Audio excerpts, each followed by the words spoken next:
What's up, guys? Badger back with another build video for you, and I got the broken meta build that you need to have in PvP right now. And the only reason this build is completely broken is because a certain exotic assault rifle in the game that comes with damage to targets out of cover and damage to armor. It is the only assault rifle as an exotic that comes with those particular stats. And you're going to hit like a Mack truck. You're going to see clips throughout all of this. And to get this particular weapon, you need to make your way to the summit right now. If you do not have it, you just need to complete 5 challenges and you automatically get this weapon. It is simple and easy to get. So let's get into the build. Now, as you can see, we're utilizing the capacitor here. Like I just told you guys how to get it. This bad boy comes with damage to armor and damage to targets out of cover. As you can see, it's not even completely maxed. Unique talent called the capacitance. Shooting enemies builds a stack of 40. Each stack grants 1.5% skill damage. After 5 seconds, stacks decay 1 per second. For each skill tier that you have, gain 7.5% weapon damage. I'm gonna be honest with you. We're on a tank build that has damage on it. We don't care about that talent.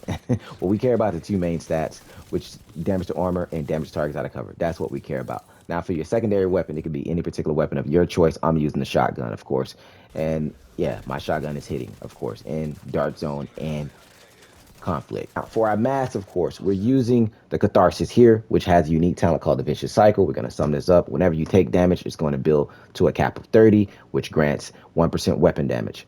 Taking damage at a max stack triggers a purge, removing all stacks and status effects, and then dropping a healing cloud, which restores 5% of max armor. So that means whenever you take damage, you dish out damage, and once that damage bar is completely filled up, it's going to drop a healing cloud, which heals you. I advise you guys to use Survivalist on this particular setup because you get 15% increase outgoing healing, which will be beneficial with this mask, of course. Now, for our backpack, we're using Walker and Harris. We have 2-piece Walker and Harris on, which is why we're getting 5% weapon damage and 5% damage to armor. We're using the Matador, which also has perfect adrenaline rush. Now, in PvP, you're going to gain 12% bonus armor for 5 seconds, stacks up to 3 times. So that means whenever a player is within 10 meters of you, you're going to gain that 12% bonus armor. That's their skills, any particular skills that they have out, like a decoy, tier 6 stinger hive, shrapnel traps, and stuff like that. That's where you're going to gain that bonus armor from.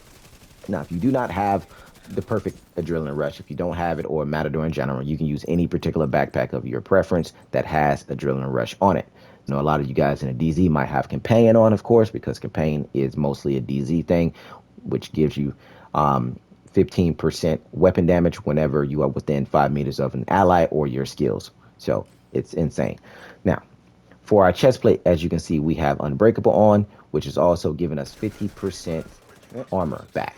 That means whenever I get shot, it's going to repair 50% of my armor, which will allow me to either ADS somebody quickly or to recover and get out of there and quickly pop an armor kit. With my holster, as you can see, we're getting 10% critical hit chance. Of course, I know a lot of you guys are going to say, why don't you have on the Picard's holster, Badger? Because with this particular setup here, as you guys can see, I'm sitting at 54% critical hit chance. If I put on the Picard's holster, I'm probably going to be sitting at 49%. So, and we're sitting at 159% critical hit damage, of course, and 24% armor damage on the capacitor. Insane.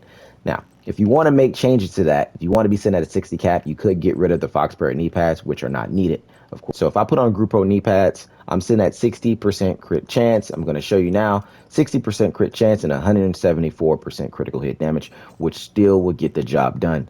We just lost 8% damage to targets out of cover. Like I said, it's fine if you don't want to run Fox Prayers, but me personally, this is what I was doing because I'm also getting 8% damage to targets out of cover, which sits me at 18%, which is insane. 18% damage to armor, I'm going to choose that every single time. Now, for my gloves, of course, we're using the contractor gloves. Now, we're not benefiting from the LMG damage, and we're all benefiting from the 8% damage to armor, which is allowing us to send at that 24%. So you still have that 10% damage to targets out of cover on your weapon, of course. So if you want to run it like this, you're still sitting at the exact same thing. So you just gain more crit chance, which will give you more crits because now you're sitting at a 60 cap. Do you feel where I'm going with this? So this is your choice how you want to do this. Your skills are your preference, of course. Decoy, if you're a Dog Zone player, you're definitely going to go for a decoy and a pulse or defender drone. It's entirely up to you how you want to go about it, man.